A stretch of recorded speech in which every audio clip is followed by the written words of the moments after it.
ये कहानी एक सच्ची घटना पर आधारित है।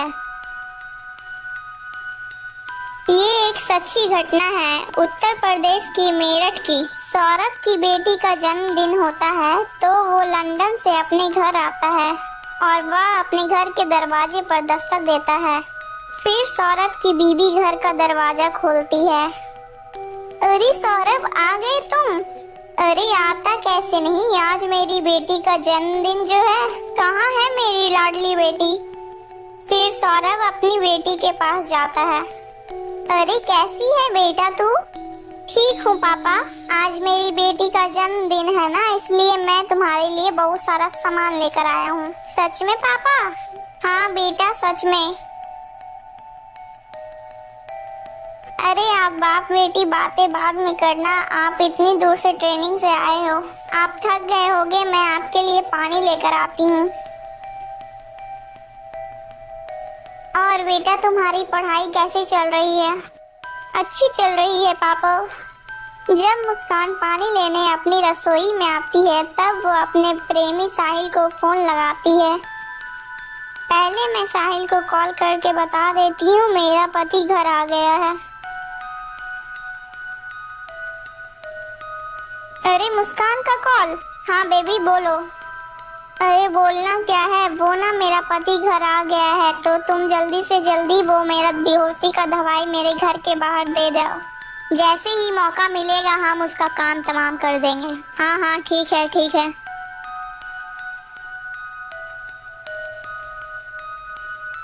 बेटा तुमने खाना खा लिया? हाँ पापा मैंने खाना खा लिया। फोन काटकर मुस्कान अपने पति को पानी देने जाती है। ये लीजिए पानी, आप पानी पी के हाथ मुंह धो लीजिए, तब तक मैं आपके लिए खाना लगा देती हूँ। हाँ ठीक है। सौरभ पानी पीकर हाथ मुंह धोने चला जाता है। तभी मुस्कान घर के बाहर चली जाती है अपने प्रेमी साहिल को देखने। अरे कहाँ रह गया, आया नहीं अभी तक। मुस्कान को इंतजार करते थोड़ी देर हुई थी तभी उसका प्रेमी साहिल आ जाता है। लो बेबी ले आया। अरे कहाँ रह गए थे तुम, मैं कब से तुम्हारा इंतजार कर रही थी, इतना देर कर दिया तुमने। अरे क्या करूँ, कोई वैद्य बेहोशी की दवा देने के लिए तैयार ही नहीं था, बड़ी मुश्किल से बहाना कर कर लाया हूँ। ठीक है, मैं तुम्हें जैसे ही कॉल करूँ तुम तुरंत आ जाना। हाँ हाँ मैं आ जाऊँगा, तुम फिक्र मत करो, मैं यहीं आसपास हूँ, तुम जब तक अपना काम करो जाकर। हाँ हाँ ठीक। मुस्कान घर के अंदर चली जाती है तभी इन दोनों को बात करते इनका पड़ोसी देख लेता है। सौरभ को कितनी बार बोला है कि तुम्हारी बीवी अनजान लड़के से मिलती है और आज तो पता नहीं इसने उसे क्या दिया है, ध्यान ही नहीं देता सौरभ। फिर मुस्कान खाने में नशे का दवा मिलाने लगती है।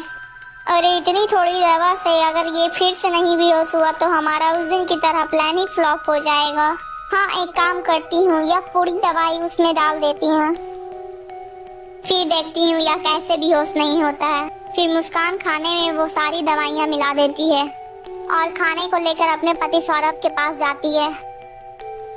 बेटा तुम अंदर जाकर पढ़ाई करो और पापा को खाना खाने दो, पापा बहुत थके हुए हैं। ठीक है मम्मी।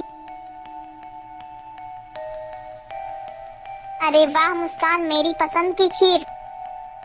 हाँ हाँ सब कुछ मैंने तुम्हारी पसंद का ही बनाया है।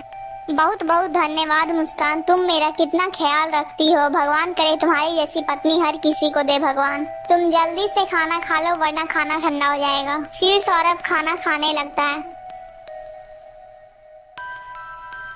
मुस्कान आ जाओ तुम भी खा लो। मुस्कान हाथ बढ़ाते हुए बोली। अरे नहीं नहीं मैंने तो खा लिया खाना।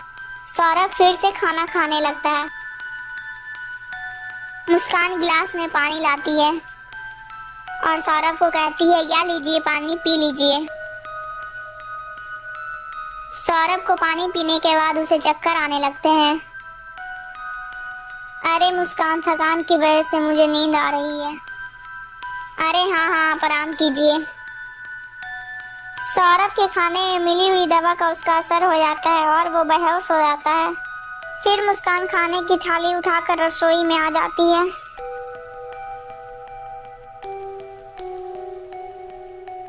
फिर कहती है लो सौरभ तो हो गया बेहोश, अब जल्दी से ना साहिल को कॉल करके बुला लेती हूँ। हेलो साहिल। हो गया काम? हाँ हो गया, तुम जल्दी से आ जाओ। अभी आता हूँ। ठीक है।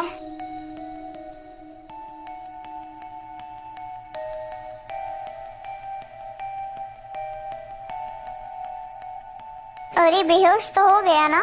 हाँ हाँ हो गया, पर अब इसे मारे कैसे? वो इंतजाम मैंने कर लिया। ये लो खंजर और कर दो सीने के आर पार। अरे नहीं नहीं, ये मुझसे नहीं होगा, मुझे बहुत डर लगता है। अरे तुम डरो नहीं, मैं तुम्हारे साथ हूँ, कुछ नहीं होगा, मैं देख लूंगा। ये पकड़ो तुम। फिर वे दोनों मिलकर सौरभ का कत्ल कर देते हैं। जैसे ही वे सौरभ का कत्ल करते हैं वैसे ही सौरभ की बेटी देख लेती है और उसकी चीख निकल जाती है। अरे अब क्या करें? अरे कुछ नहीं होगा, मैं हूं ना। तभी उनका पड़ोसी भी चीख सुन लेता है और कहता है, अरे यह चीख कैसी? यह आवाज तो सौरभ के घर से आई है, कहीं कुछ गड़बड़ तो नहीं? फिर वह हड़बड़ाते हुए भाग जाता है।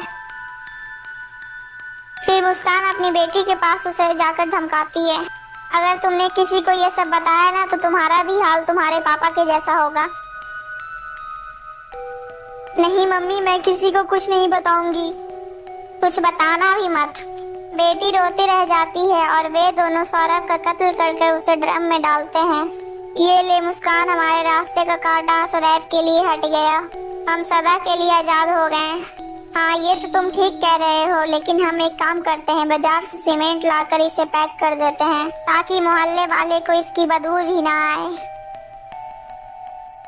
हाँ चलो। फिर वे दोनों बाजार से सीमेंट लाकर सौरभ को ड्रम में पैक कर देते हैं और उसकी बेटी अपने पापा की ऐसी हालत देखकर रोती ही रह जाती है। हमने कर दिया सौरभ का काम तमाम, अब मैंने इसका 15 टुकड़ा करके भी इसे ड्रम में पैक कर दिया, अब किसी को भनक नहीं लगेगी। हाँ सही है, फिर हम चलेंगे घूमने। फिर वहाँ पर पुलिस आ जाती है। घूमने नहीं, तुम लोग जाओगे सीधा जेल। अरे पुलिस? अरे साहब हम क्यों जाएंगे जेल, हमने क्या किया है? अच्छा तो तुम बहुत भोले बन रहे हो, तो तुम्हारा पति सौरभ कहाँ है? साहब मुझे क्या पता, कहीं बाहर ही गया होगा। अगर वो बाहर गया है तो तुम्हारे चेहरे पे खून के धब्बे कहाँ से आए? कुछ नहीं सर, वो पेंट गिर गया था। अरे पुलिस अंकल मैं बताती हूँ आपको मेरे पापा कहाँ गए हैं। इन्होंने ना मेरे पापा के 15 टुकड़े करके इस ड्रम में पैक कर दिया। इसका मतलब तुम्हारा शक सही था और तुम दोनों को तो मैं छोड़ूंगा नहीं, तुम्हें तो फांसी की सजा होगी। तभी साहिल वहाँ से भागने लगता है। तभी पुलिस पकड़कर उन दोनों को थाने लेकर जाती है, साहिल और मुस्कान को। दोस्तों आपको ये असली कहानी कैसी लगी कमेंट में जरूर बताइएगा और इसकी और जानकारी देखने के लिए हमारे वीडियो को लाइक करके चैनल को सब्सक्राइब कर दीजिए दोस्तों।